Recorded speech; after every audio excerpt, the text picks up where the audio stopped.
It was 2 in the morning, and I was knocking back a bourbon with my best friend. My phone buzzed on the bar top. A new message from my ex-wife. We should break up. I stared at it, did a double take, and almost spit out my drink. Babe, did you forget something? I typed back. We literally signed the divorce papers yesterday afternoon. Now you want to break up? She replied instantly. Yes, so? Just because we broke up doesn't mean I can't say it again. I'm making it clear. We are done. I was speechless. What kind of new age nonsense was this? Did she get addicted to divorcing me? 1-2 a.m. Me and Mark Johnson, my friend since kindergarten, were posted up at a dive bar that never seemed to close. The scent of old wood and whiskey hung in the air. Mark raised his glass of bourbon, a shit-eating grin plastered across his face. Ryan, my man, congratulations. You've escaped the 7th circle of hell. You're a free man. To new beginnings. I laughed and clinked my glass against his, downing the contents in one smooth motion. The whiskey burned in the best way possible. My mood was buoyant. It really was a new beginning. Yesterday at 3 p.m., I had finalized my divorce from Jessica Morgan at the county courthouse. It was the end of a suffocating 5-year marriage. Just then, my phone lit up. The message on the screen made my smile freeze in place. It was from Jessica, my brand new ex-wife. We should break up. I blinked. The sip of bourbon I'd just taken threatened to make a reappearance all over Mark's face. He jumped back. Whoa, what's wrong? You look like you've seen a ghost. I slid the phone over to him, my expression a cocktail of confusion and disbelief. Mark leaned in, read the message, and froze. He squinted, rubbed his eyes, and read it again just to be sure. Is this some new kind of post-divorce stress disorder? I snatched the phone back, my thumbs flying across the screen. Babe, did you forget something? We literally signed the divorce papers yesterday afternoon. And now you want to break up? The reply was instantaneous. Jessica, yeah. So? Just because we broke up doesn't mean I can't say it again. Jessica, I'm making it clear. We are done. I had no words. A knot of frustration formed in my chest. What was her angle? Was breaking up a habit she couldn't kick? Or did she think our marriage was a video game she could just hit restart on? Mark watched my face twist. Dude, you don't think she regrets it, do you? Regret. I let out a cold, sharp laugh. If she knew the meaning of the word, we never would have gotten to this point. Then what's this about? Some kind of performance art? I shook my head, completely baffled. My phone vibrated again. It was Jessica. And since we're broken up, don't you think you owe me some kind of compensation? And just like that, it all clicked into place. The breakup, the dramatic emphasis. It was all a prelude. That last message, that was the point. I slapped my phone face down on the bar, not wanting to look at it anymore. 5 years. I knew her playbook by heart. It was always the same. No matter what insane thing she did, she always found a way to circle back to, you need to compensate me. Mark leaned in. What did she say now? Nothing. I picked up my glass and signaled the bartender for another. Just an ungrateful leech asking for a parting gift. Mark frowned. Seriously? Didn't you guys settle everything in the divorce? You got the house, you split the savings, and you still gave her a $50,000 settlement. What more could she possibly want? I swirled the ice in my glass, watching the amber liquid catch the light. What she wanted was a human ATM she could bleed dry indefinitely. A walking wallet that would pay for her and her precious baby brother's every whim. Before, that wallet had a name, husband. Now, she was just trying to change the label to ex-husband. Too bad for her. This wallet was officially closed for business. To Mark, seeing I wasn't talking, pressed again. Seriously, Ryan, what does she want? I let out a long sigh and leaned back against the worn leather of the bar stool. The bar was quiet, just the low murmur of a few other night owls and the classic rock playing softly from the jukebox. My mind, however, was sinking back into the quicksand of the last 5 years. Mark, you know she wasn't like this when we got married. She was sweet, thoughtful. She'd worry when I worked late, and she'd have dinner waiting for me. Mark nodded slowly. I remember. We were all jealous. You married the perfect girl. Yeah. A bitter smile touched my lips. Everything changed the day her brother, Kevin, graduated from college. Kevin Morgan, my former brother-in-law, a spoiled, rotten man-child whose parents and sister had coddled him into a state of advanced uselessness. He graduated from college, couldn't be bothered to find a job, and spent his days playing video games. His mother, Karen, felt sorry for him, so she sent Jessica to me. Ryan, can you help Kevin find a job? Nothing too hard, but with good pay. At the time, I was a project manager at a tech firm in Seattle. I had some connections. I pulled a lot of strings, called in favors, and finally got him a gig at a friend's company. It was a sales assistant role, starting at $35,000 a year. Basically, a cakewalk. The result? He lasted less than a month before quitting, complaining it was too stressful. He even bitched to Jessica that I'd set him up with a dead-end job where he had to deal with people's attitudes all day. Jessica then turned around and came at me. Ryan, what kind of job was that? Are you trying to humiliate my brother? I was floored. What do you want him to do? He's a fresh graduate with no skills and no experience. He's lucky anyone hired him. Jessica's response was breathtakingly entitled. Can't you just get him a position at your company? Something where he just, manages people and tells them what to do. From that day on, I knew her family operated in a reality completely detached from my own. And things only got more insane from there. Kevin wanted to buy a car, but had no money. Karen sent Jessica. Ryan, you need to spot Kevin $30,000 for a car. How's he supposed to date anyone without a nice car? Kevin was dating, and his expenses were high. Karen sent Jessica. Ryan, you should probably give Kevin $1,000 a month for living expenses. Young people have a lot of costs, Our savings account became a fire hose, blasting money directly into the black hole that was Kevin Morgan. It's not that I didn't fight back, but every argument ended the same way, with Jessica deploying her weapons of mass destruction, tears and guilt trips. He's my only brother. If I don't help him, who will? Ryan, how can you be so cold?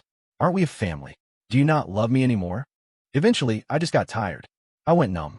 The breaking point came 6 months ago. Karen heard from someone that property values in our neighborhood had skyrocketed. She immediately called Jessica. Honey, you need to talk to Ryan. You should sell the condo you're living in now. Use the money to buy your brother a place downtown for when he gets married.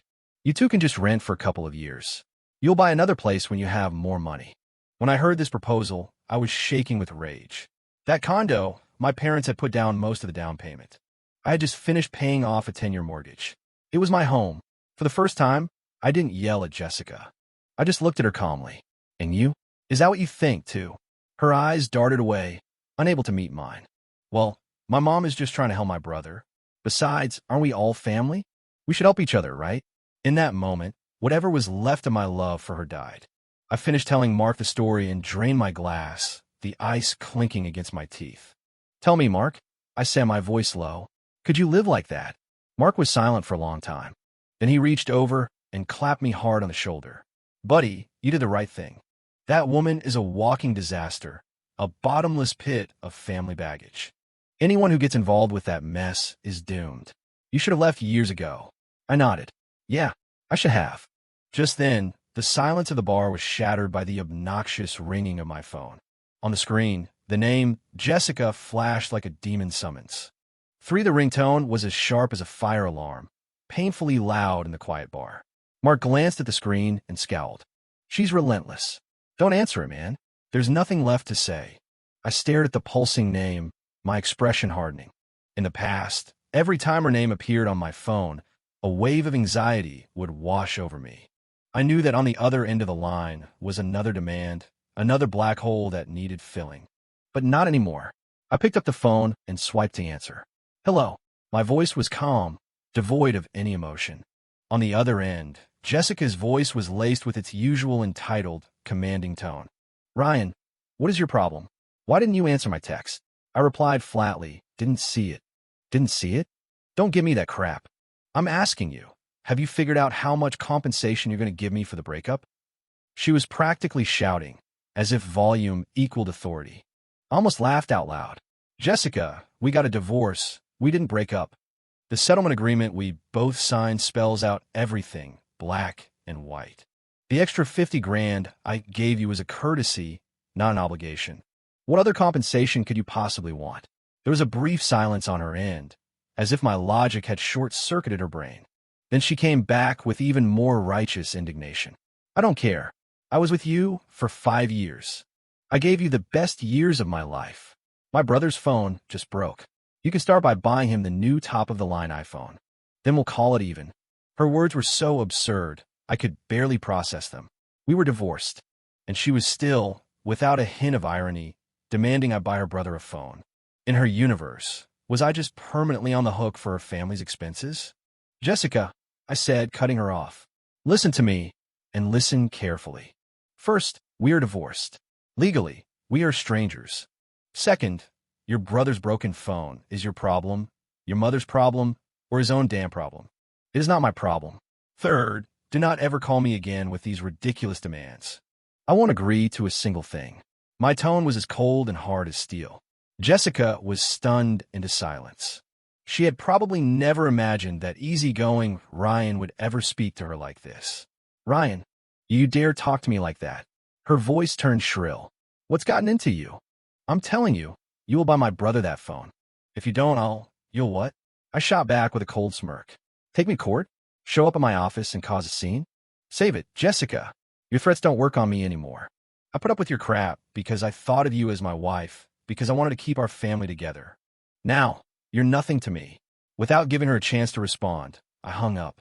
Then, right there in front of Mark, I opened my contacts, found her number, and blocked it. I did the same on every social media and messaging app we shared. The whole process was smooth, efficient, and done without a shred of hesitation. Once it was done, I felt like a massive weight that had been crushing my chest for 5 years had finally been lifted. I felt light. Free. Mark watched, his jaw on the floor, before giving me a huge thumbs up. Hell yeah. That's how you do it, man. That's exactly how you handle people like that. No mercy. I smiled and raised my glass. Damn right. New life, new boundaries. My phone screen lit up again. It was a text from an unknown number. But I knew who it was from. Ryan Carter, you just wait. You think you can block me? This isn't over. You're going to regret this. I read the message and immediately deleted it. Regret? Divorcing you was the single best decision of my entire life. I will never regret this. For Mark and I looked at each other, and I could see he was thinking the same thing I was. The apple doesn't fall far from the tree. That whole family ran on the same operating system. Unreasonable and aggressive. Are these people insane? Mark muttered, shaking his head. Death threats, right after the divorce is final? Who does she think she is, some kind of mob boss? I slid my phone back in my pocket, my composure fully restored.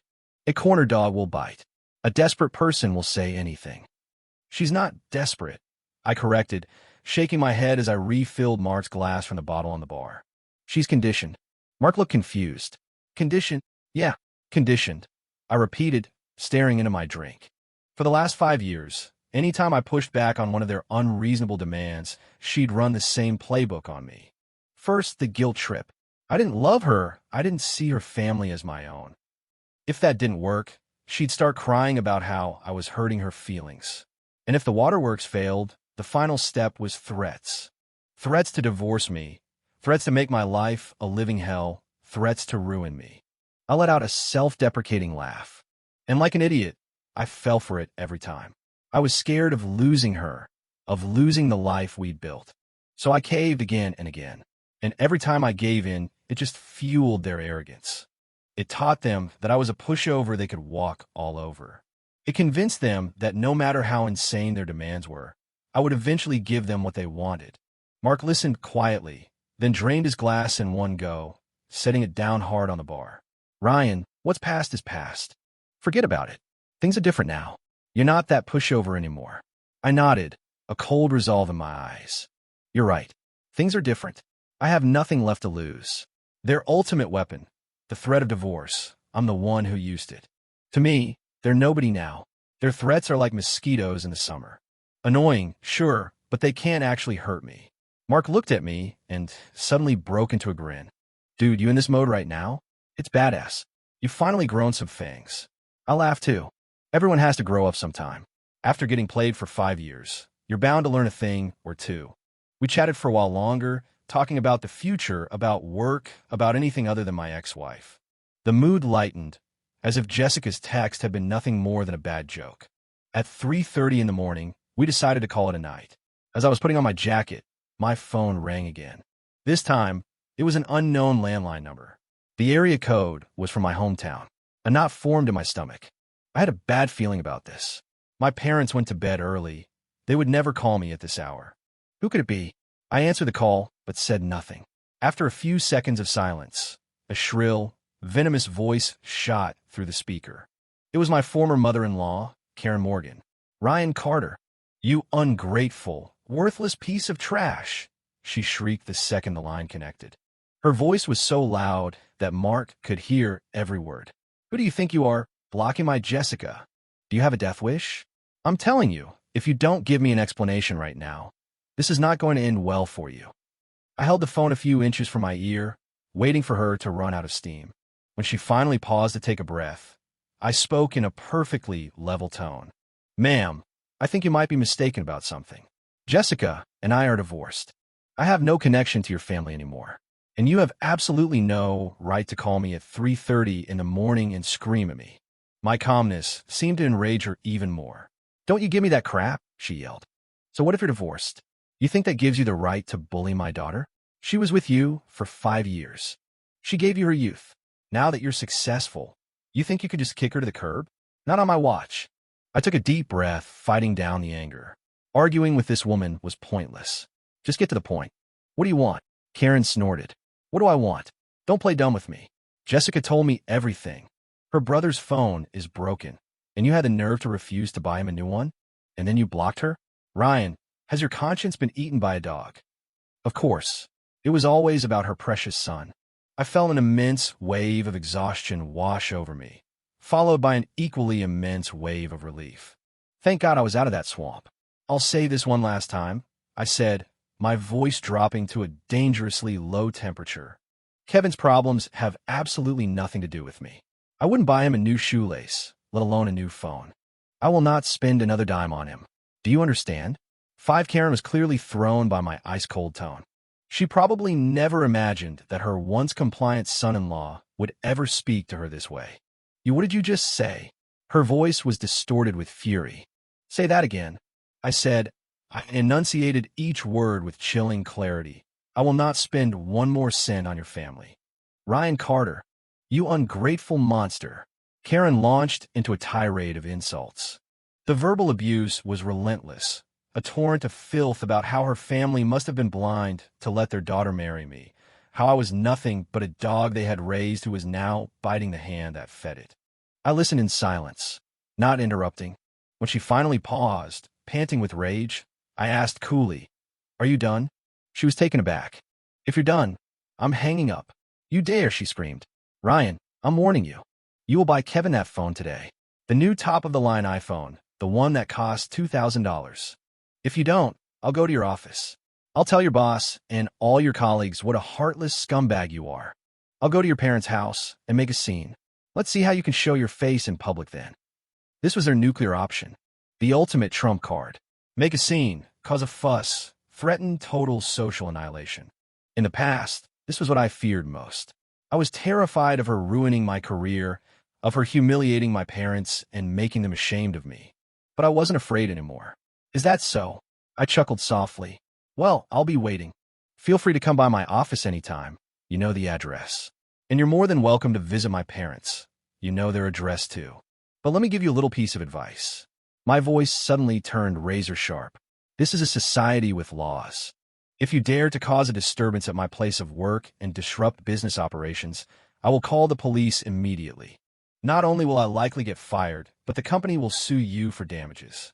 And if you dare to harass my parents, 2 elderly people in their late 60s, and anything happens to them because of your actions," I paused, letting the menace hang in the air.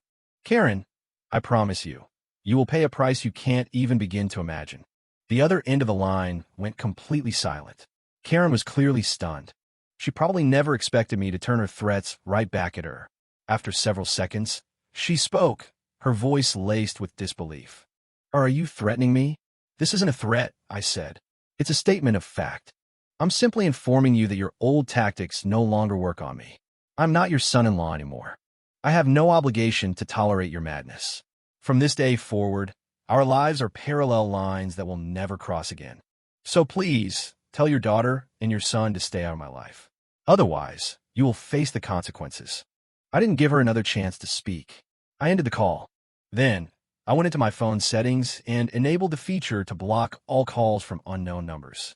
Finally, Silence. Mark had been listening to the entire conversation from the sidelines. He looked at me, his eyes wide with admiration. "Holy crap, Ryan," he exclaimed. "That was incredible. Those last few lines were epic. That's exactly how you shut them down. To deal with people that shameless, you have to be even more ruthless." I let out a long, slow breath. The knot of anxiety that had been lodged in my chest for 5 years finally dissolved. He was right. To fight a monster, you have to be willing to become one. Your kindness will only ever be a weapon they use against you. I grabbed my jacket and put it back on. "Let's go. Time to go home." Mark stood up with me. "Ryan, are you really not worried they'll show up at your office?" I smiled, a newfound resolve in my eyes. "I'm worried," I admitted, "but I'm not scared. Worst case scenario, I lose my job. It's not the end of the world. I'm a man in my 30s with a good skill set. I'm not going to starve. In the past, I had a family, I had things to lose, so I was always walking on eggshells. Now, I'm on my own. I have no one to answer to but myself. What have I got to be afraid of?" Mark nodded emphatically. "You're damn right. If you have to, you start over. Come on, let's get out of here. We need to properly celebrate this." To Ryan Carter, the man who broke his chains and found his freedom.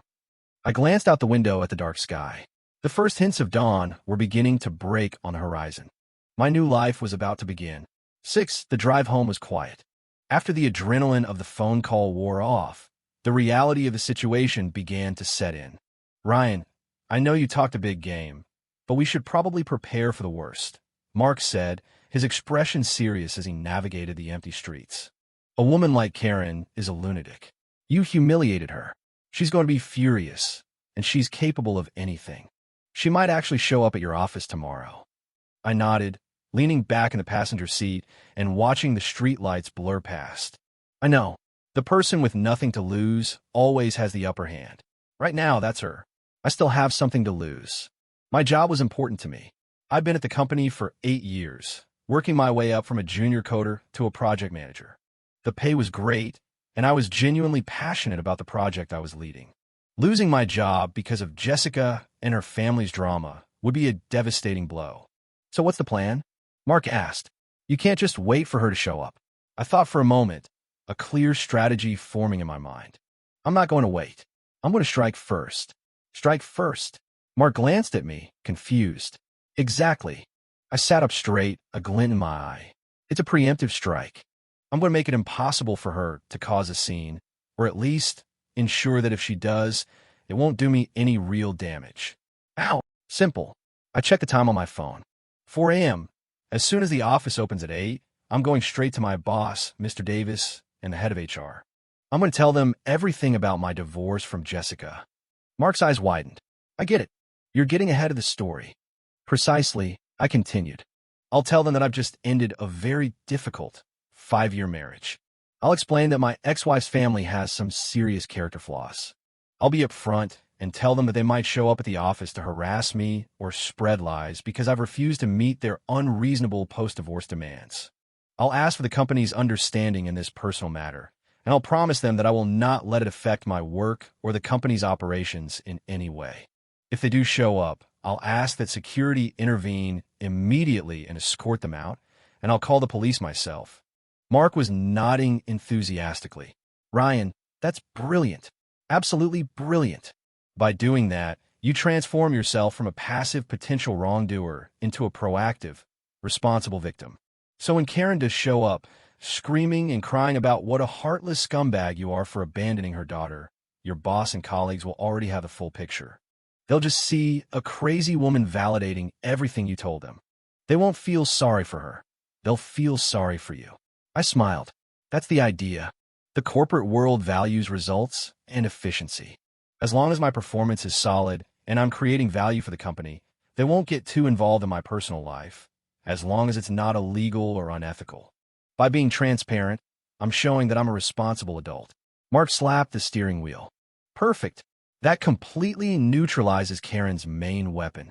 Her whole strategy relies on shaming you, on making you a social pariah. But if you're the one who airs your own dirty laundry first, she's got nothing." I stared ahead at the road as the sky began to turn from black to a deep indigo. "That's just step 1, I said. "What? There's a step 2. Mark asked, surprised. Of course. A cold smile played on my lips. They like to cause trouble. I'm going to show them that causing trouble has consequences. I need to go through my bank record for the last 5 years and see exactly how much money I transferred to Jessica, Karen, and Kevin. I need to document every single cent, especially the transfers that were explicitly labeled as loans. Mark sucked in a sharp breath.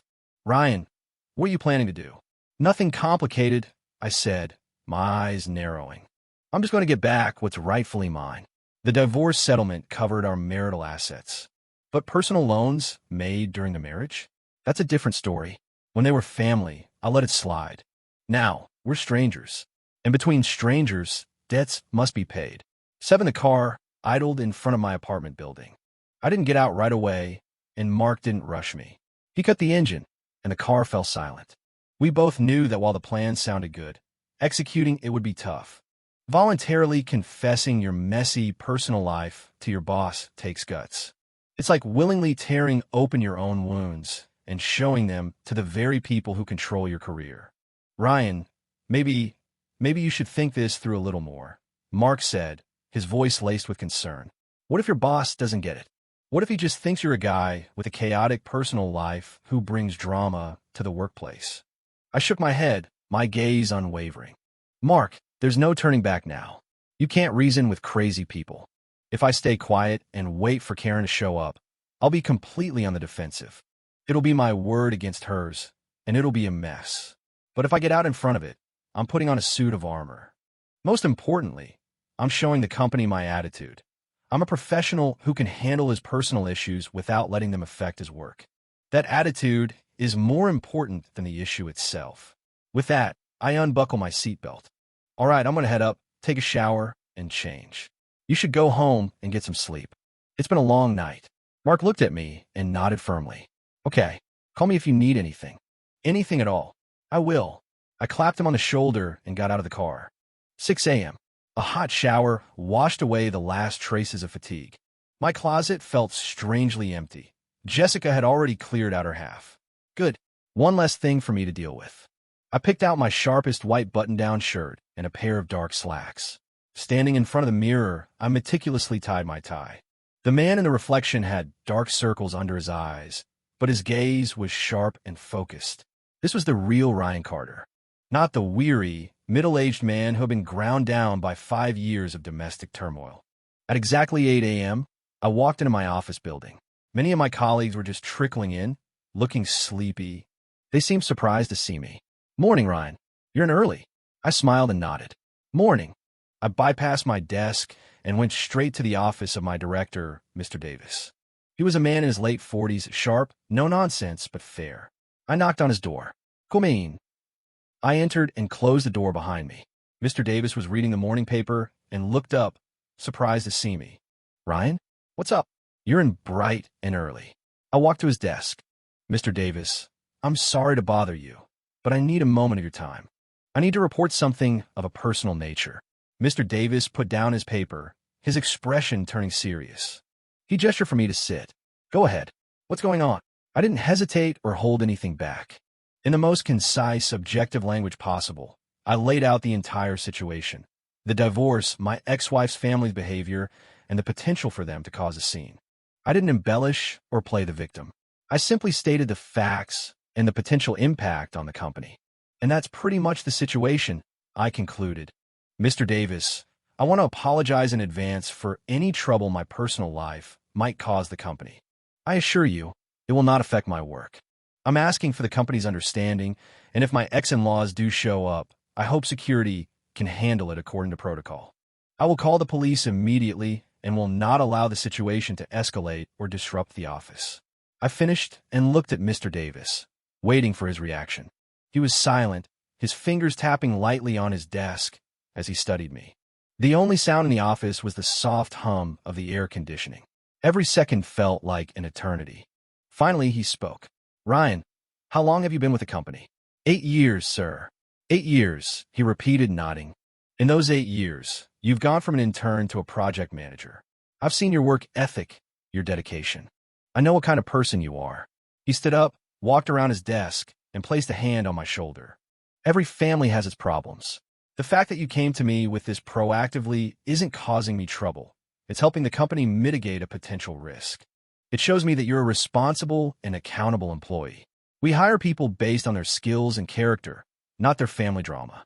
You handle your personal life. As for the company, don't worry. I'll give HR and building security a heads up. If someone comes here to cause trouble, they'll know what to do. You just focus on your work. The project you're leading can't have any hiccups, you understand? A massive weight lifted off my shoulders. I stood up and gave him a respectful nod. Thank you, Mr. Davis. Thank you for your understanding. Now go on. Get to work, he said with a wave of his hand. I walked out of his office feeling like the sun was shining a little brighter. The first phase of my preemptive strike was complete. Karen, Jessica, one of your trump cards is already worthless. 8 at 10 a.m., I was in a conference room with my team, going over project timelines. My phone was on silent on my desk. Halfway through the meeting, my assistant, Chad, knocked frantically on the glass door. I frowned and waved him in. What is it, Chad? What's so urgent? He scurried over, his voice a low, panicked whisper. Ryan, there's someone downstairs at the front desk looking for you. It's an older woman. She says she's your mother-in-law. She's screaming and yelling in the lobby, saying that you... He trailed off, too embarrassed to continue. A cold smile touched my lips. She's here, sooner than I expected. Everyone in the room had stopped talking and was staring at us curiously. I remained calm and stood up. Everyone, take a 5-minute break. Double-check your deliverables for the next milestone. I have to take care of a personal matter. I'll be right back. I followed Chad out of the conference room. What exactly did she say? I asked as we walked. Chad looked mortified. Everything. She's calling you a heartless scumbag, saying you abandoned your wife, that you're ungrateful. She's screaming that you won't even buy her son a new phone. There's a huge crowd in the lobby watching. Security is there, but she's just sitting on the floor, wailing. No one can get her to move. I nodded. Got it. I didn't break my stride, heading straight for the elevators. Ryan, are you going down there? Chad asked, worried. If you go down now, you'll just be walking into a confrontation. It's going to be ugly. I pressed the call button. If I don't go down, she'll never stop. I have to go, but I'm not going down to confront her. The elevator doors opened. I stepped inside. I'm going down to call the police. As the elevator descended, I pulled out my phone and dialed 911. The call connected almost instantly. 911, what's your emergency? Hello. I'd like to report a disturbance, I said, my voice clear and steady. I'm at my company, located at XX Tower, 15th floor on XX Avenue. There is a woman in the main lobby causing a public nuisance and disrupting our business operations.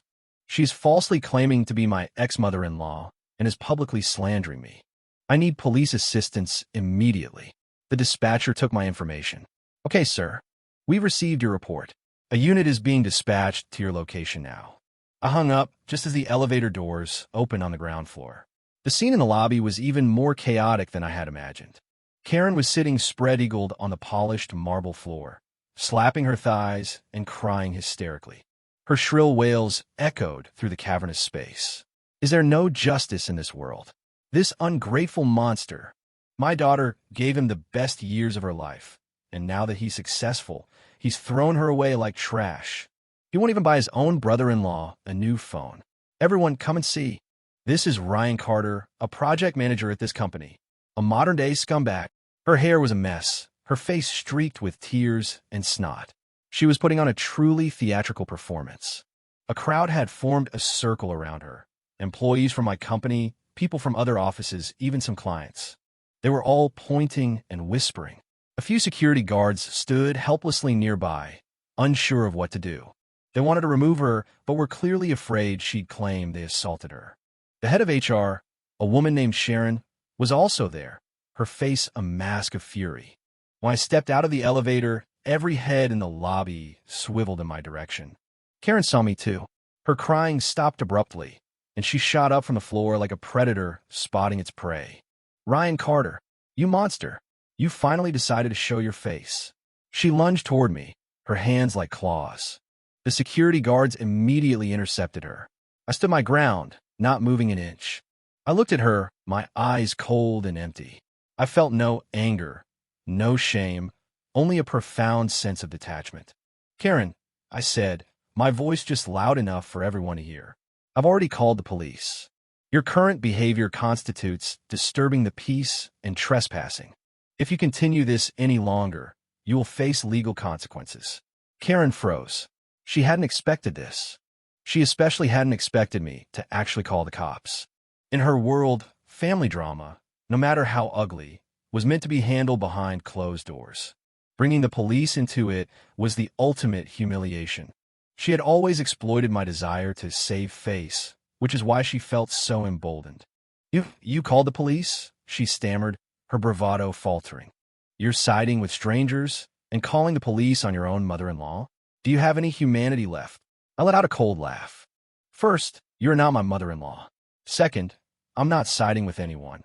I'm protecting my company's right to a peaceful work environment. And third, with people like you, there's no point in talking about humanity. Just then, the sound of a siren grew louder outside the building's entrance. Everyone turned to look as two uniformed police officers walked briskly into the lobby. Who called 911? I raised my hand. I did. The officers approached me. What's the situation? I gestured toward Karen, who was still being restrained by security.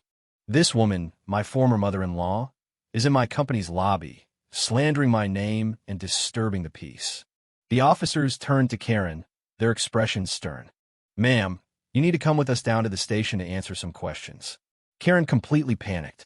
The one thing she feared more than anything was authority. I didn't do anything. I'm not causing trouble. I just came here to talk to my son-in-law. Officer, you can't listen to him. He's the one who's been bullying us, a poor widow, and her children. She tried to play the victim card again. The police weren't buying it. You can tell us all about it at the station. Please cooperate. One of the officers unclipped his handcuffs. The sight of the gleaming metal made Karen's face turn white. She stopped struggling, her body trembling.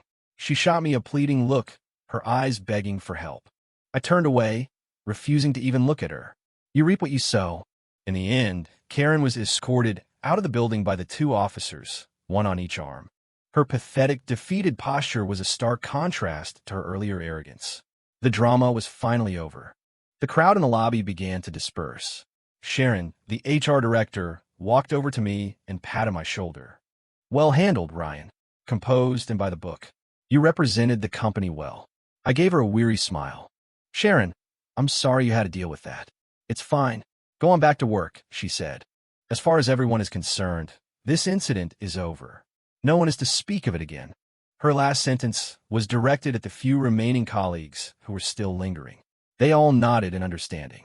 I walked back to my desk. My phone screen lit up. It was a message from my boss, Mr. Davis.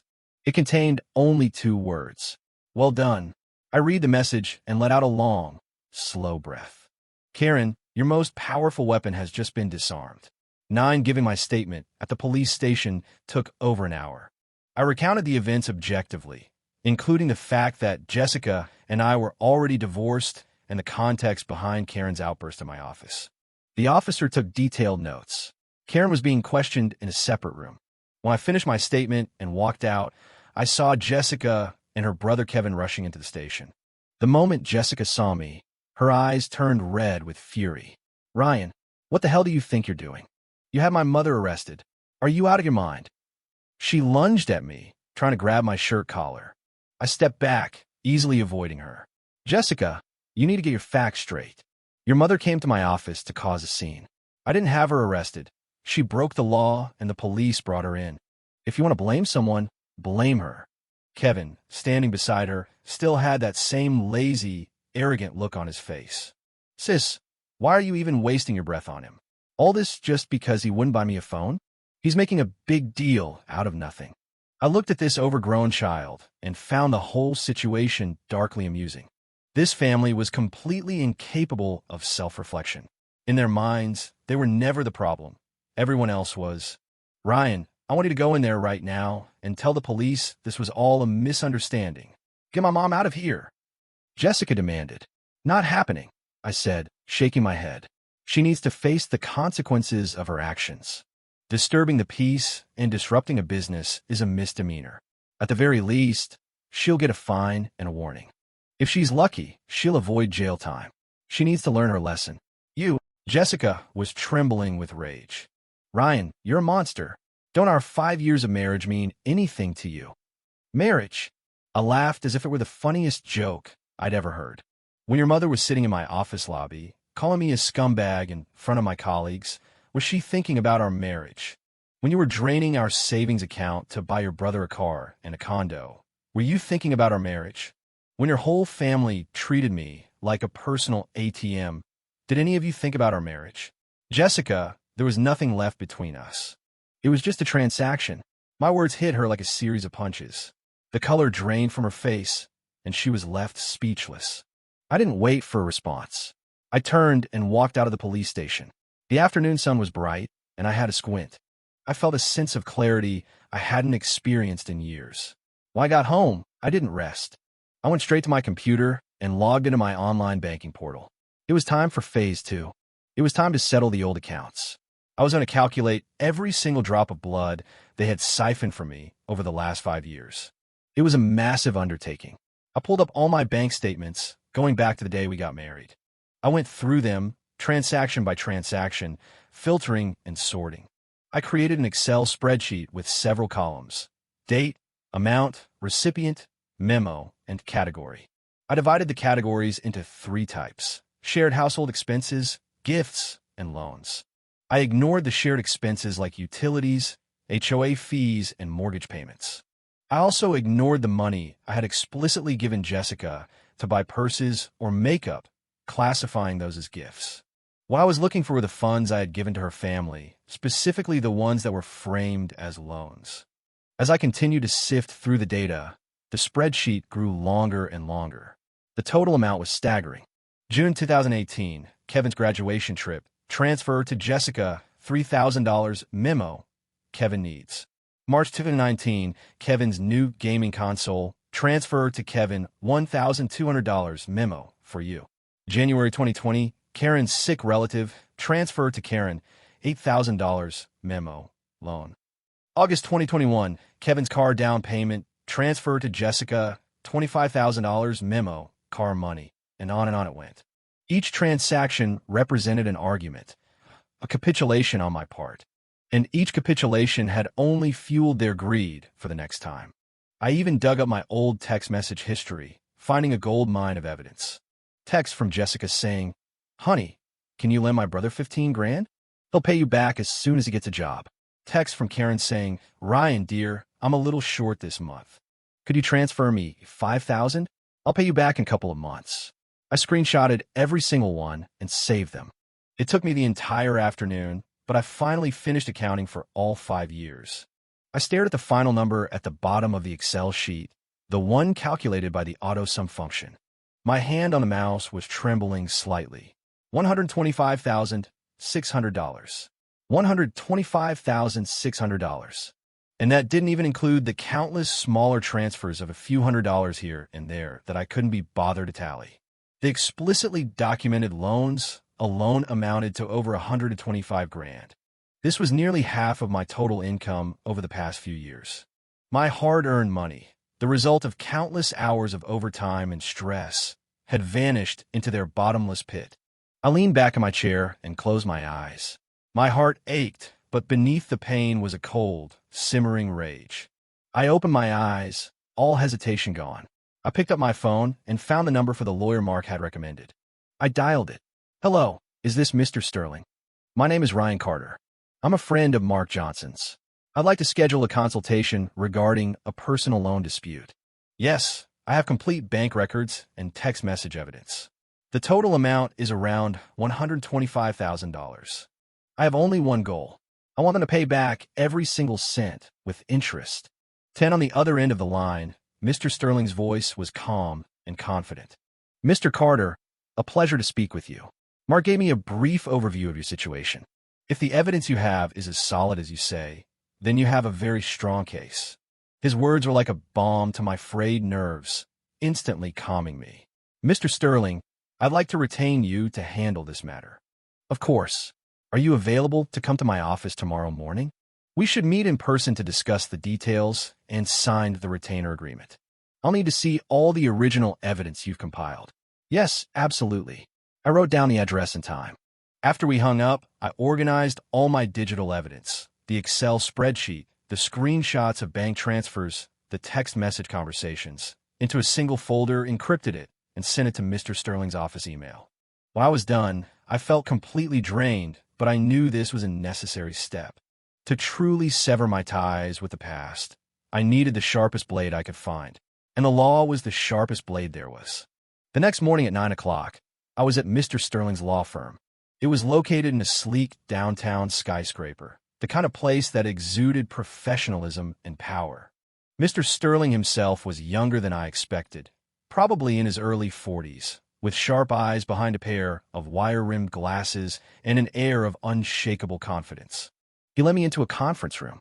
On the table were printouts of all the documents I had sent him the night before, already marked up with notes and highlights in different colors. "Mr. Carter, please have a seat." He gestured to a chair and then slid a file toward me. "I reviewed your materials last night. The evidence is exceptionally strong. You have a clear paper trail, the facts are straightforward, and the legal relationship is well-defined. These text messages in particular, where they explicitly use words like lend, spot me, and pay you back, are the strongest possible evidence of a personal loan agreement." He pointed to one of the screenshots. "Even this $25,000 transfer for the car. Although your ex-wife didn't use the word lend," she said, "he'll pay you back slowly once he starts getting paid, which constitutes a promise of repayment. Therefore, I'm confident that a judge will rule in your favor for the full $125,000. I nodded. "What about interest?" Mr. Sterling smiled, a glint in his eye. "Regarding the interest, since you didn't have a formal agreement on the rate, we can't claim the maximum allowable for personal loans. However, we can and will demand interest calculated at the prime lending rate from the date the lawsuit is filed. It won't be a huge amount, but it's your right." "I understand. So what's our next move?" Mr. Sterling pushed the file closer to me. "This is the retainer agreement. Please review it. My recommendation is that before we launch our main assault, we send a warning shot." "A warning shot?" "Precisely," Mr. Sterling explained. "Today, my firm will send a formal demand letter, a lawyer's letter, to Jessica, Karen, and Kevin Morgan. The letter will officially inform them of the specific amounts they each owe you, supported by key pieces of evidence. We will demand that they contact my office within 7 business days to arrange for repayment. If they fail to respond or refuse to pay, we will immediately file a lawsuit." I understood his strategy. It was a carrot-and-stick approach. It gave him one last chance to do the right thing and avoid a lengthy and expensive court battle. But more importantly, it was a massive psychological blow. A letter from a top-tier law firm carries a weight that 100 phone calls from me never could. "Won't that just tip them off?" I asked. "That's the whole point," Mr. Sterling said with a confident smirk. "Mr. Carter, you have to understand, most people go their entire lives without ever receiving a letter from a lawyer. When they see that official letterhead, that intimidating legal language, the fear and pressure it creates is immense. It will throw them into a panic. And when people panic, they make mistakes. Maybe they'll call you and admit to the debt on a recorded line. Maybe they'll send a text message that further incriminates them. Every mistake they make from this point on will be another weapon in our arsenal." I looked at Mr. Sterling with a newfound respect. The man was a master strategist. My own clumsy attempts to fight back were child's play compared to this. "Okay," I said, picking up the pen. "Let's do it your way." Without a moment's hesitation, I signed a retainer agreement. As the ink dried, I knew that the sword of Damocles was now officially hanging over the heads of my former family. 11 the demand letters were sent via certified mail, ensuring a signature was required upon delivery. Mr. Sterling informed me it would take about 2 days for them to arrive. In the meantime, my only job was to wait. I was to block any attempts at contact and let the lawyers handle everything. I did exactly as he said. I went back to my life, focusing on work. At the office, the fallout from Karen's dramatic performance was a mix of sympathy and respect for my colleagues. No one brought it up. Mr. Davis had kept his word and minimized the damage.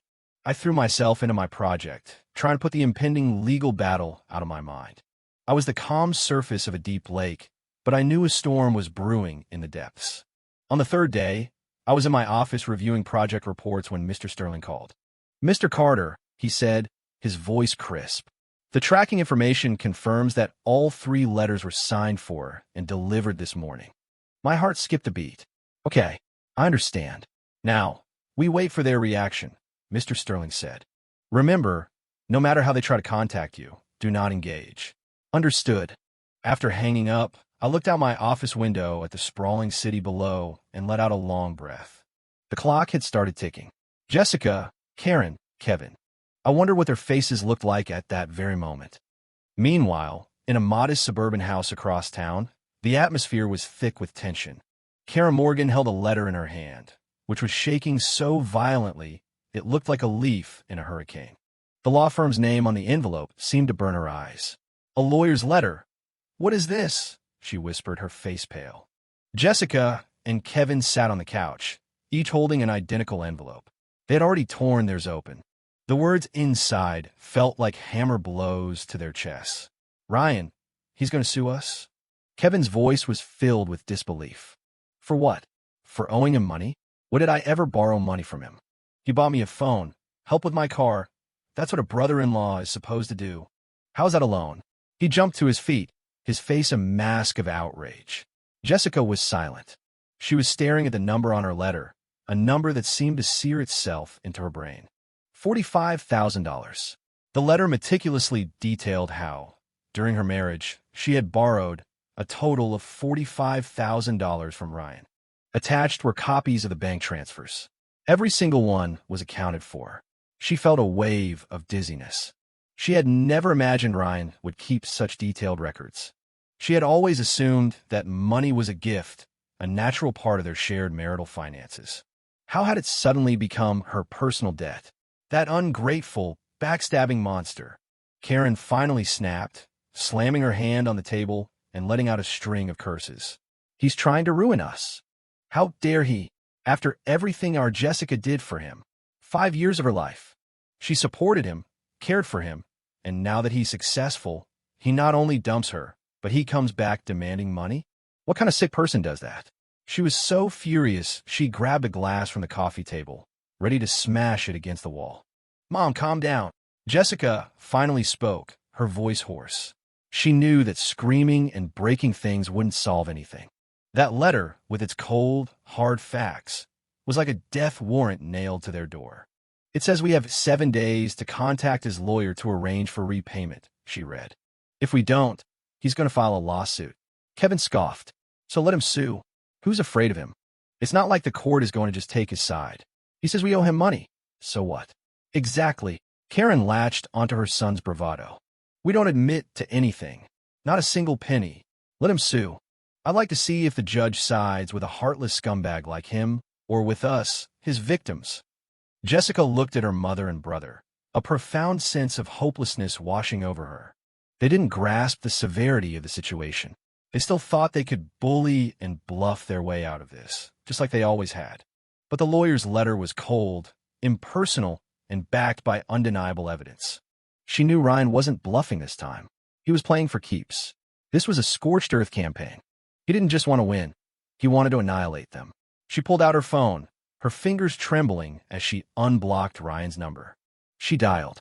The line went straight to a busy signal. She tried again. Busy.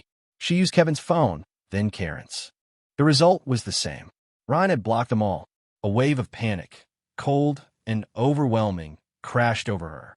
She was losing control of the situation, of Ryan. No, she had already lost it completely. The next few days were a special kind of hell for the Morgan family. Ryan's phone was unreachable. Texts and messages went unanswered. It was like they were trapped behind a wall of glass, able to see the world, but unable to make a sound. The demand letter loomed over them like a guillotine. The 7-day deadline ticked away, each second a countdown to their doom. The atmosphere in the house was suffocating. Karen had stopped her tirades and now spent her days staring blankly at the television. Kevin had stopped his boasting after a quick Google search on the consequences of ignoring a lawsuit. Terms like wage garnishment, asset seizure, and credit score destruction had terrified him into silence.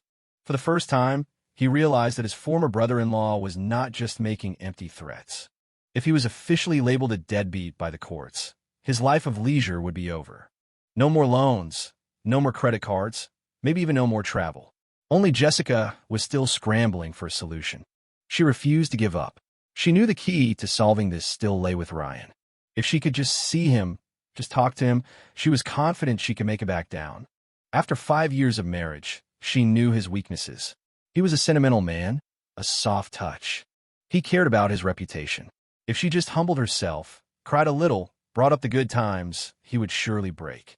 But how could she get to him?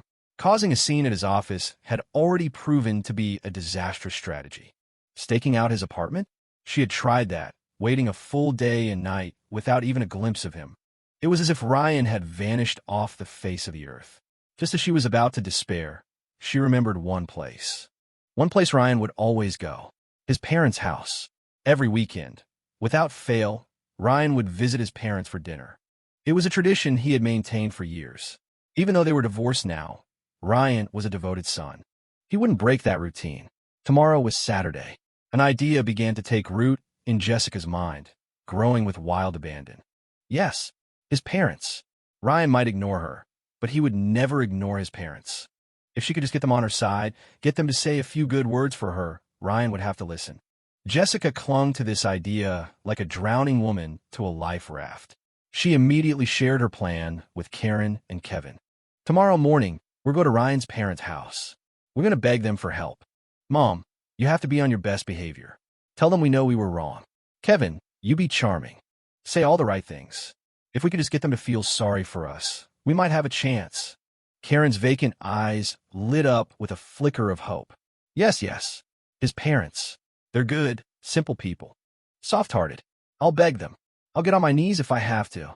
As long as they can get Ryan to drop the lawsuit, I'll do anything. Kevin nodded eagerly. Okay. Cease. I'm in. I'll be the perfect son-in-law they never had.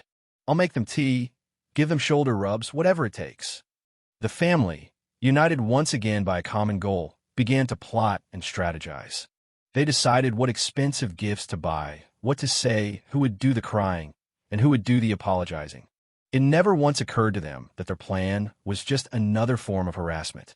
And they had no idea that Ryan had already anticipated their move and set a trap.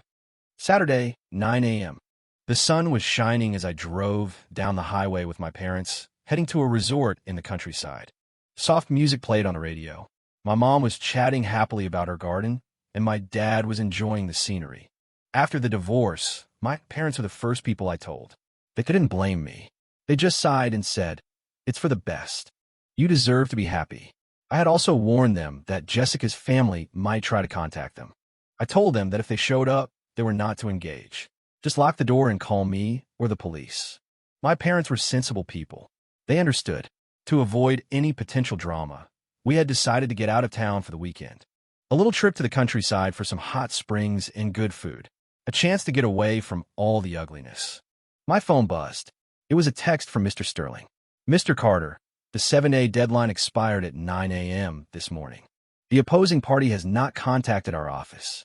We will be filing the official lawsuit with the court first thing Monday morning." I texted back a single word. Good. Then I turned off my phone. I looked at the open road ahead, at the clear blue sky. I pressed down on the accelerator. My new life was picking up speed. 13 Saturday. Dawn was just breaking. The three Morgans were already on the road. They were in the used car that I had paid $25,000 for, the trunk filled with lavish gifts. Expensive liquor, fine teas, a top-of-the-line massage chair for the elderly. This was their last-ditch effort, their final gamble. The mood in the car was tense. Karen sat in the passenger seat, wearing a little makeup to appear more pleasant, but her tight-lipped expression betrayed her anxiety. Kevin drove, his brow furrowed. He hadn't slept all night, haunted by the legal jargon from the demand letter. Jessica sat in the back, clutching her phone. She rehearsed her lines over and over in her head. Apology, remorse, an appeal to their shared history. She would be as humble as humanly possible. If she could just win over Ryan's parents, she could win the war. An hour later, they arrived at the old, working-class neighborhood where my parents lived. It was a world away from my modern condo complex. The buildings were worn, the hallways narrow.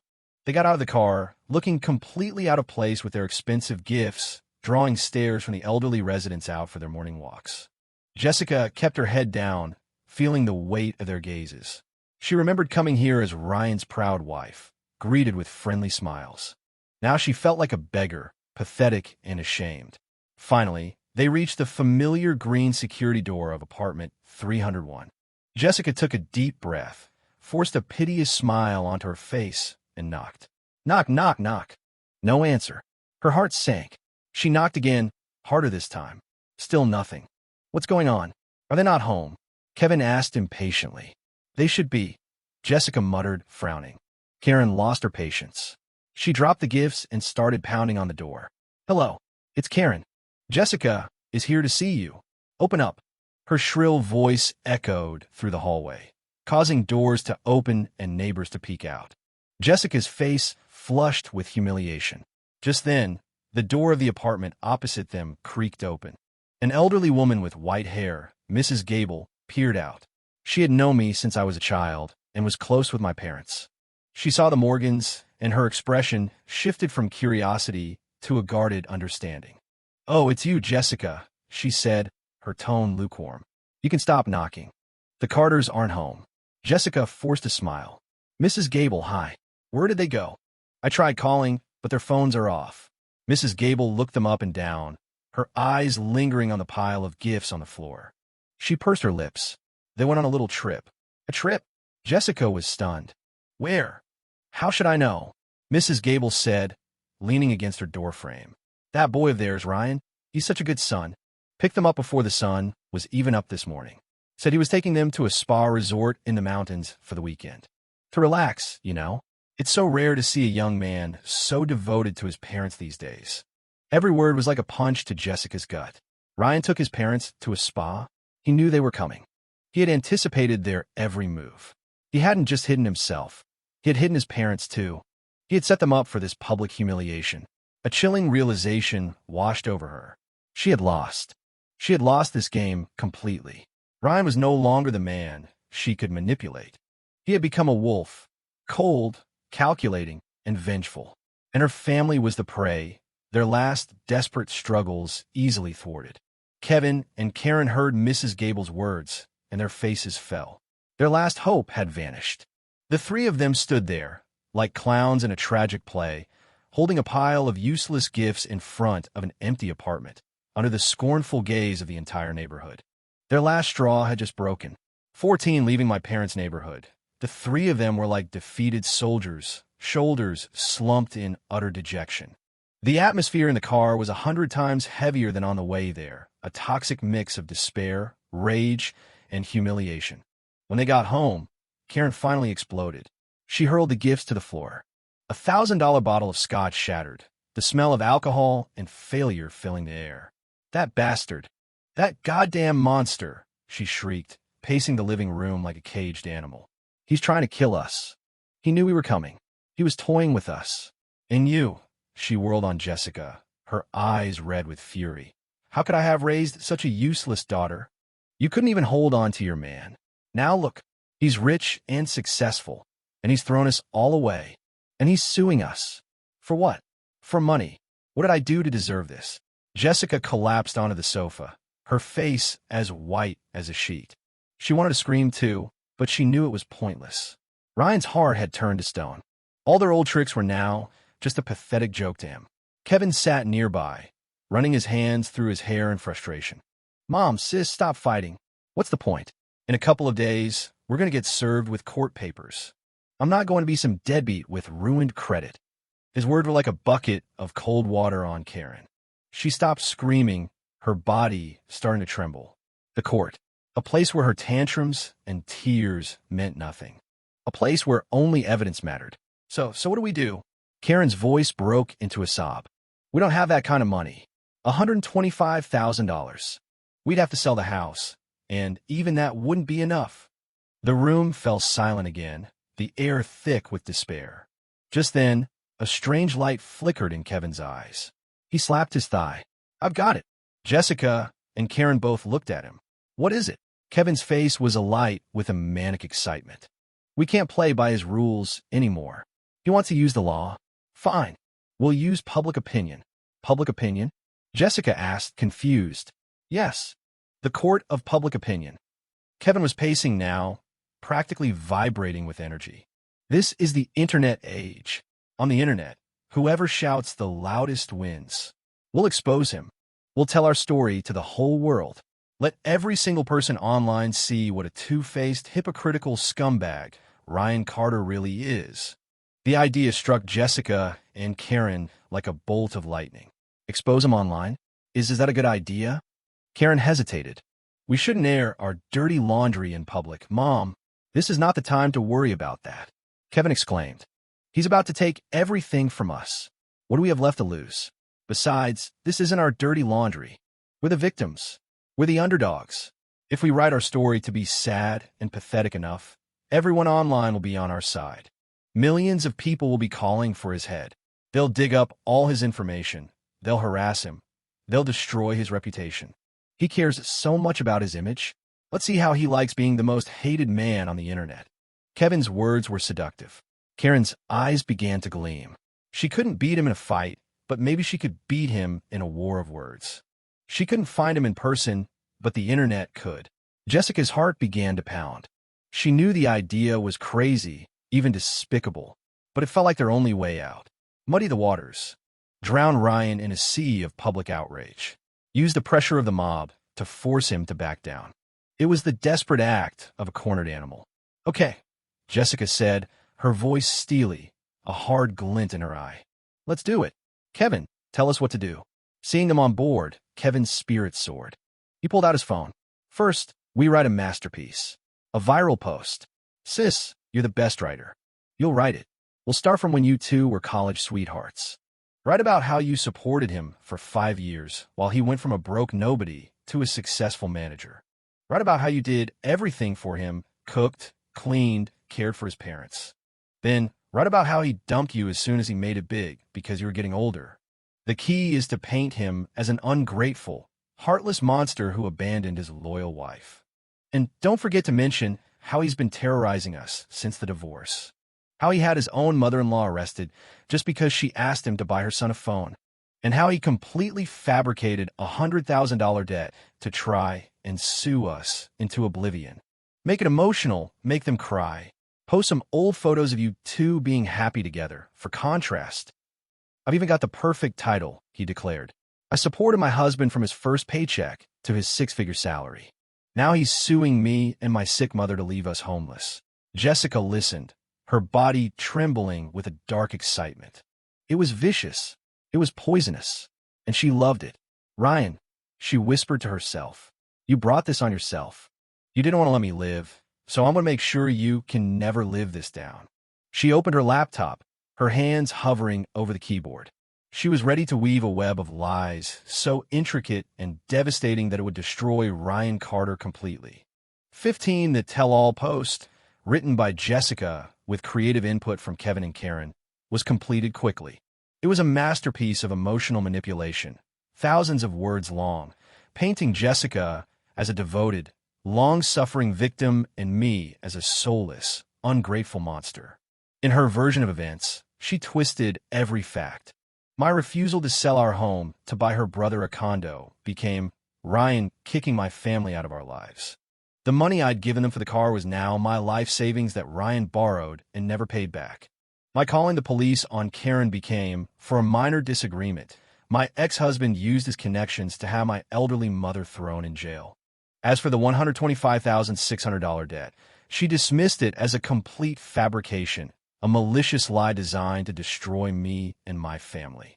To top it all off, she attached a doctor's note for Karen's high blood pressure, claiming my harassment had caused her mother's health to fail and that she was now on death's door. She ended with a tearful plea to the internet to help her get justice.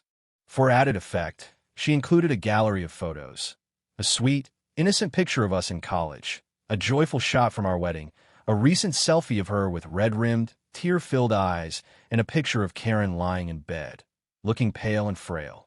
Everything was in place. Using a newly created burner account on Twitter, Kevin posted the long screed. The moment it went live, the three of them held their breath, staring at their phones, waiting for the world to react. At first, nothing happened. The post was a drop in the ocean of online content. Anxious, Kevin spent a few $100s to buy some bot engagement and promote the post. Slowly, the views and comments began to trickle in. OMG, this guy is human garbage. She was with him through the hard times, and he repays her like this? My heart breaks for her. 6 figures doesn't buy you a soul, apparently. This guy needs to be canceled. Let's make him famous for all the wrong reasons. A collective smile spread across the Morgans' faces. The fish were starting to bite. As a few major content aggregators and online personalities shared the story, the post began to go viral. The story was simple, emotional, and perfectly crafted to provoke outrage. Soon, thousands of people who knew nothing about the situation were flooding the comments, united in their righteous fury, calling for my head. Jessica watched the notifications pour in, a sick feeling of triumph washing over her. See, Ryan? She thought, this is the power of the people. This is what you get for crossing me. She could already picture me, broken and defeated, begging for her forgiveness. Meanwhile, I was completely oblivious. I was driving my parents home from our weekend getaway. The trip had done them a world of good, and their happiness had helped me relax for the first time in months. We had just pulled up to their building when my phone started ringing off the hook. It was Mark. Hey man, what's up? I answered cheerfully. Is the sky falling? Mark's voice on the other end was frantic. Ryan, it's bad. It's really bad. Check Twitter right now. You're trending. What? I was confused. Trending for what? It's your ex-wife. She wrote this insane post, and it's blowing up. The whole internet is calling you a scumbag. I just sent you the link. Look at it now. I hung up and clicked the link Mark had sent. The familiar, twisted version of our life story filled my screen, accompanied by the carefully selected photos. Below were thousands of comments, each one more hateful than the last. My hand trembled for a second, but my face remained perfectly calm. I wasn't angry. In fact, I almost wanted to laugh. I had expected them to do something desperate, but I never imagined they would do something so stupid, so self-destructive. I got my parents settled in their apartment, telling them to stay off the internet and ignore any strange calls or messages. Then I went back to my car. I didn't reply to a single comment. I didn't post a single defense. I just picked up my phone and called Mr. Sterling. Hello, Mr. Carter. Mr. Sterling, we have a new development. I forwarded him the link to the Twitter thread. My ex-wife has launched a very public and very false smear campaign against me online. I assume this will be helpful to our case. There was a pause on the other end of the line, and then I heard Mr. Sterling let out a soft chuckle. It was the sound of a predator spotting its prey. Mr. Carter, he said, his voice filled with a chilling excitement, this isn't just helpful. Your ex-wife has just handed us a multi-million-dollar gift. This is no longer a simple debt collection case. This is a slam-dunk defamation lawsuit. And better yet, in her post, she admits to the existence of the financial transactions, which only strengthens our original claim. Mr. Carter, I need you to stay calm and do not, under any circumstances, respond. This public spectacle is a gold mine for us. They think they've just deployed their ultimate weapon. What they don't know is that they've just handed me the sword that will end them. 16. My composure clearly surprised Mark. He had expected me to be furious, or, at the very least, panicked. But I wasn't. I knew that when your opponent abandons all rules of engagement, it's because they are on the brink of defeat. The Morgans had just dug their own graves. On the phone, Mr. Sterling was practically purring. Mr. Carter, your silence right now is your greatest weapon. Every hateful comment, every share of that post, is another piece of evidence for our lawsuit. The louder they scream, the higher they climb, the harder they will fall. I understood him perfectly. What do you need me to do? Absolutely nothing, he replied. Turn off your phone. Unplug from the internet. Go spend some time with your parents. My team will handle the rest. We are now on 24/7 digital surveillance, archiving and preserving every piece of data related to this. Every word they've written will be notarized and turned into irrefutable evidence. Thank you, Mr. Sterling. I'm putting it all in your hands. I hung up, and, true to my word, I turned off my phone. My parents were watching me, their faces etched with worry. I smiled at them. Dad, Mom, it's okay. Just a little turbulence. I've got the best people in the world handling it. Let's go inside. I promised you my famous pot roast for dinner, didn't I?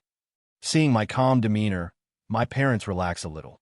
They knew their son was no longer a man who could be easily broken.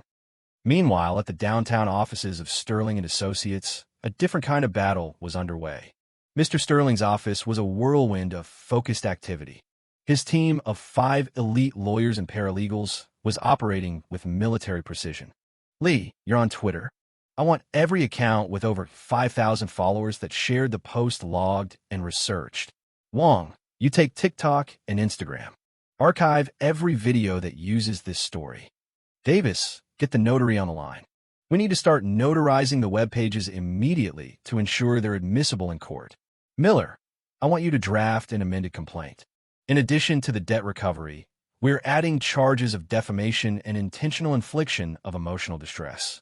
And for the damages, on top of the original amount, I want you to add a claim for $100,000 in punitive damages. Mr. Sterling commanded his team like a general on the battlefield. Remember, our goal here isn't just to win. Winning is a foregone conclusion. Our goal is to make an example of them. We're going to hit them so hard they will never recover. We're going to make it clear to anyone who sees this case that the internet is not a lawless playground. Spreading lies has consequences. Consequences they cannot afford. A junior associate spoke up. Mr. Sterling, they have the public on their side right now. If we come out swinging, won't that just make things worse? Mr. Sterling let out a cold laugh. Public opinion? Public opinion is the cheapest, most fickle commodity in the world. Their so-called moral high ground is a castle built on sand. We're not going to argue with them. We're going to wait. We'll wait until the trial. We'll wait until we can present our evidence, piece by damning piece.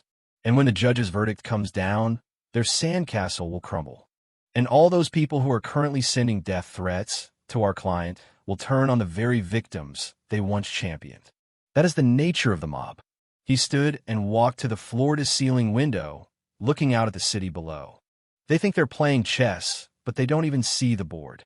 The moment they published that post, they walked right into our trap. Now, all we have to do is slowly tighten the net and let them enjoy their fleeting moment of victory before we bring it all crashing down. His voice was quiet but carried an icy weight. The only sound in the office was the furious clatter of keyboards, the sound of a legal war machine kicking in a high gear. It was the sound of justice being forged and the sound of the Morgan's funeral dirge being composed. The online frenzy continued to grow. My name was now a top 10 trending topic.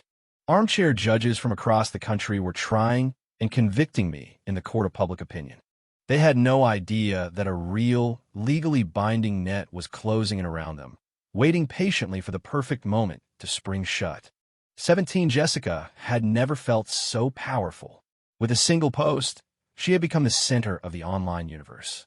Watching the view count and comments skyrocket, seeing the overwhelming wave of support for her and hatred for Ryan, she felt an intoxicating sense of control. Seize, we're famous. Kevin was practically dancing around the living room. Look, all these big-name influencers are sharing our story, and media outlets are reaching out. They want to interview us to help us get justice. Karen, too, was revitalized. She was no longer feigning illness, but was sitting on the couch, phone in hand, liking every comment that disparaged Ryan. Good. That's what he deserves, the ungrateful snake. I hope he's ruined for life.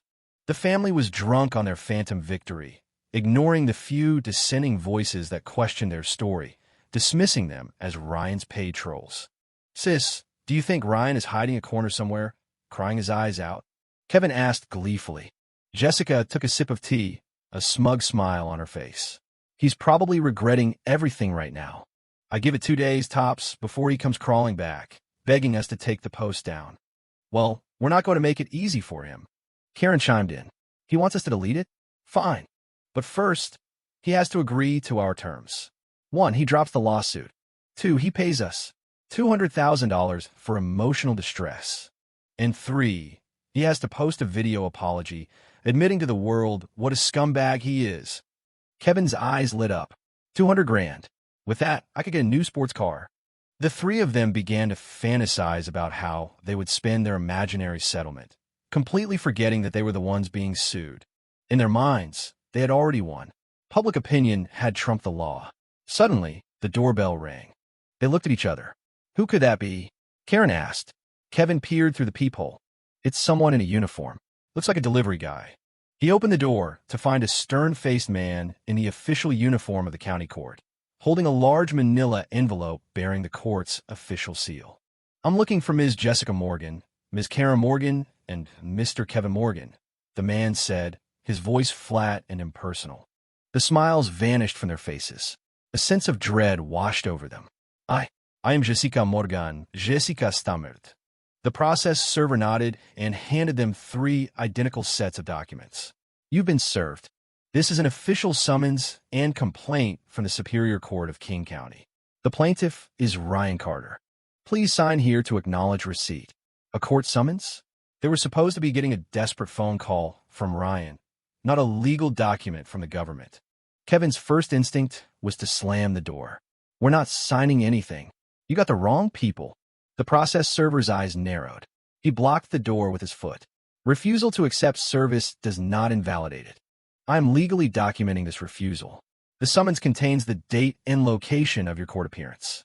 If you fail to appear, the court will issue a default judgment against you, the consequences of which will be yours to bear." His words were like a bucket of ice water, extinguishing the last embers of their deluded fantasy. The official document in his hand, bearing the seal of the state, was a cold, hard reminder that their game was over. The real trial was about to begin. With a trembling hand, Jessica accepted the 3 envelopes, each one feeling as heavy as a gravestone.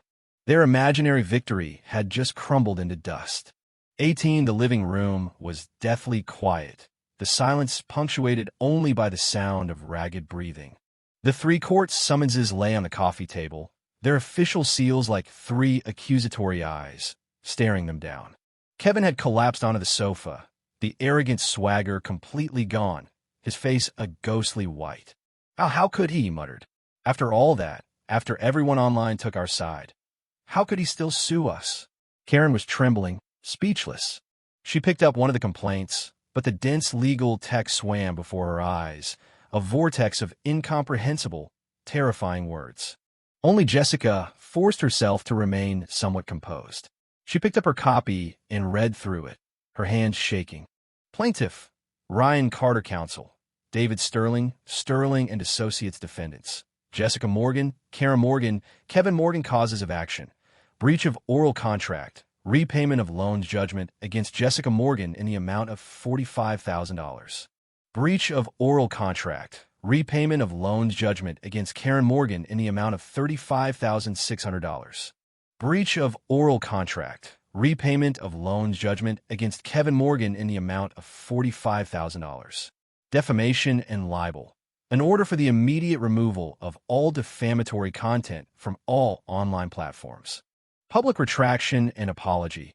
A court-ordered apology to be published and pinned on all relevant social media accounts for a period of no less than 30 days.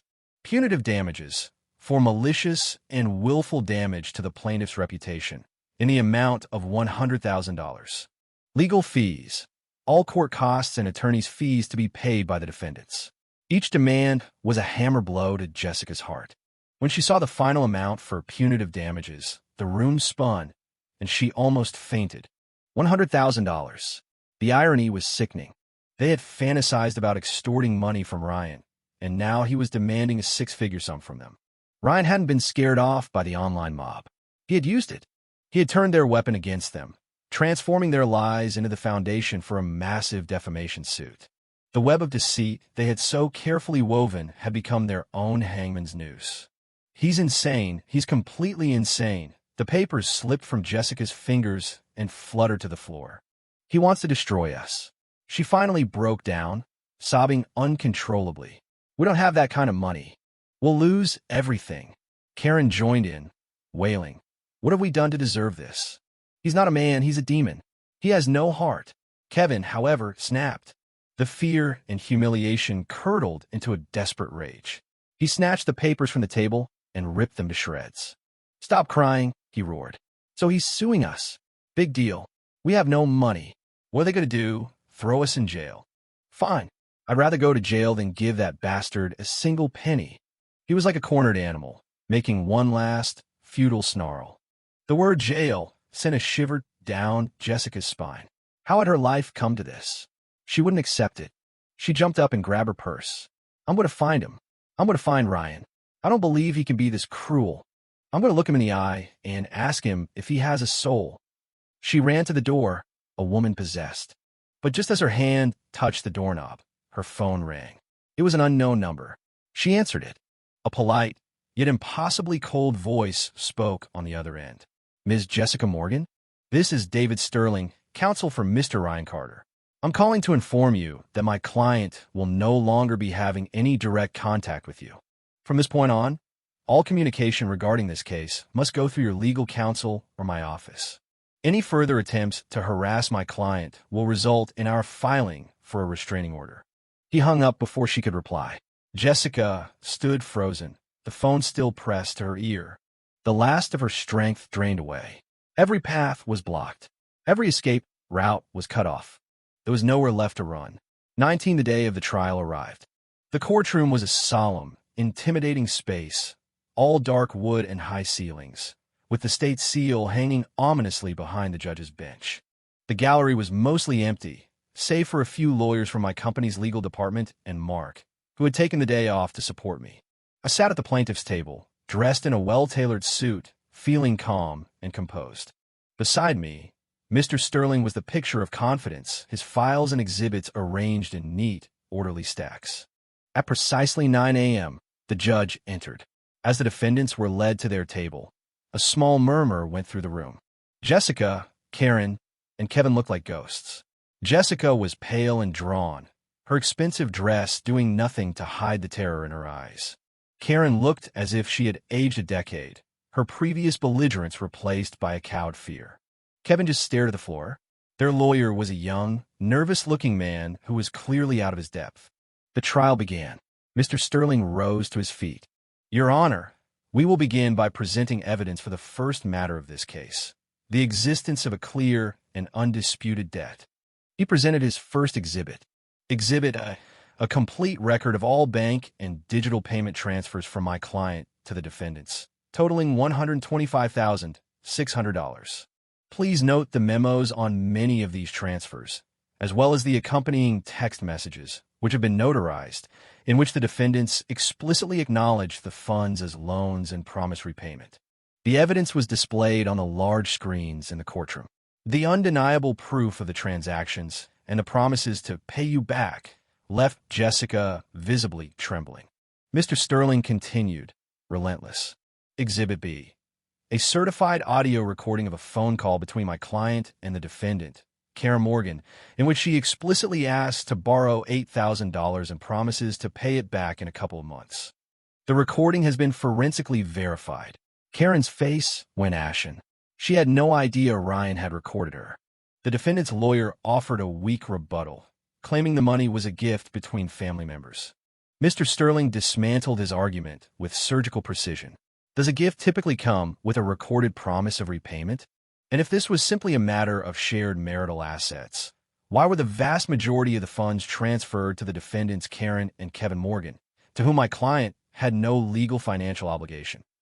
The young lawyer sat down, defeated. Next came the matter of the defamation. When Mr. Sterling presented the notarized evidence of the viral Twitter post, with its millions of views and thousands of hateful comments, the courtroom fell silent.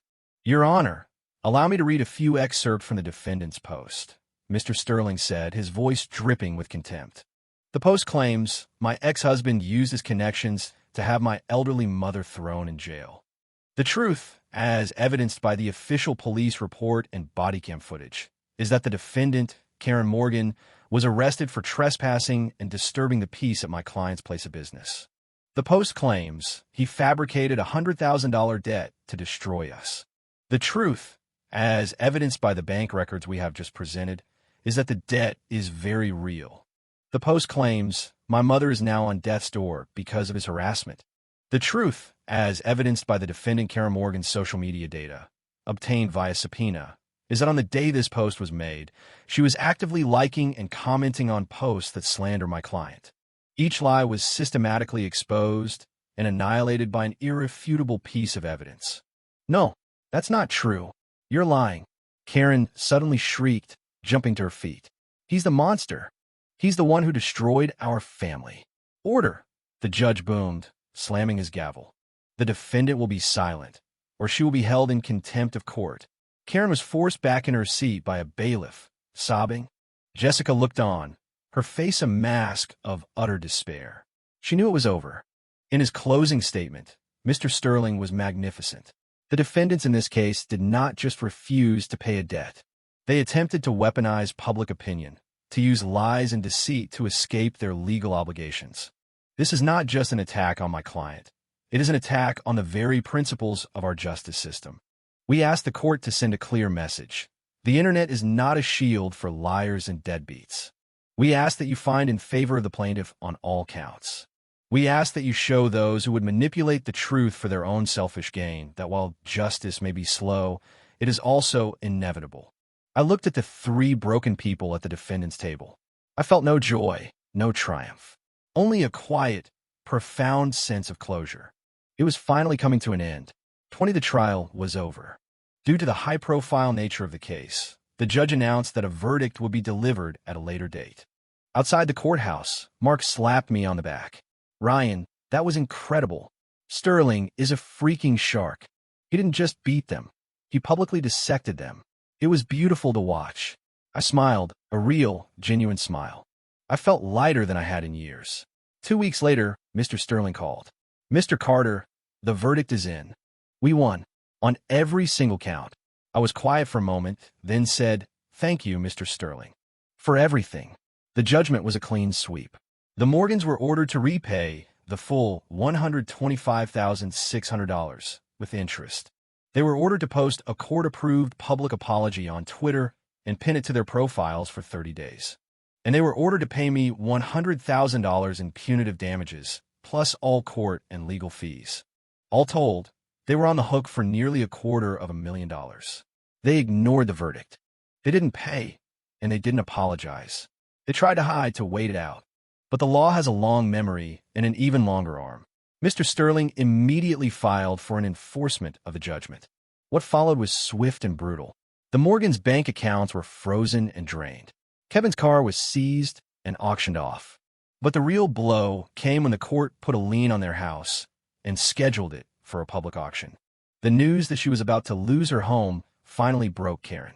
She showed up at the courthouse, screaming and wailing, but this time she was met not by a sympathetic crowd, but by a pair of handcuffs.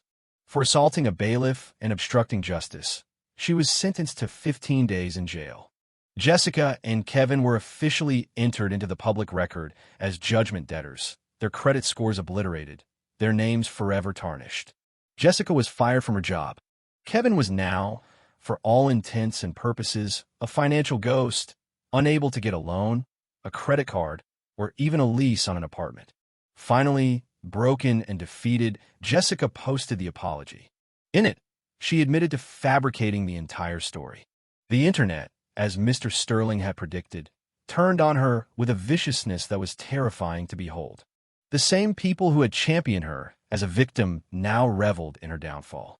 I read the apology and the torrent of hateful comments below it. I felt nothing. I just picked up my phone and texted Mark. "Drinks tonight? My treat. We have something to celebrate." It wasn't a celebration of revenge. It was a celebration of freedom. The swamp had finally been drained. 21 The Morgans' house was sold at auction. After all the fees and costs, the remaining funds were transferred to my account, settling their debt in full. They lost everything. I later heard from Mark that they had moved back to their rural hometown, where they were the subject of local gossip and ridicule. Karen's health had failed, and Kevin had retreated into a life of jobless apathy, living off his parents' meager retirement funds. Jessica was unemployed and, by all accounts, a wreck. They had been utterly consumed by the fire they had started. Their fate was their own doing. I had moved on. At work, my handling of the crisis had earned me the respect of the company's leadership. I was promoted to director of project management, with a significant raise. With the money I recovered, I bought my parents a new, spacious condo in a building with an elevator. Seeing them so happy was worth more than any amount of money. I invested the rest, bought myself the SUV I'd always wanted, and started enjoying my life.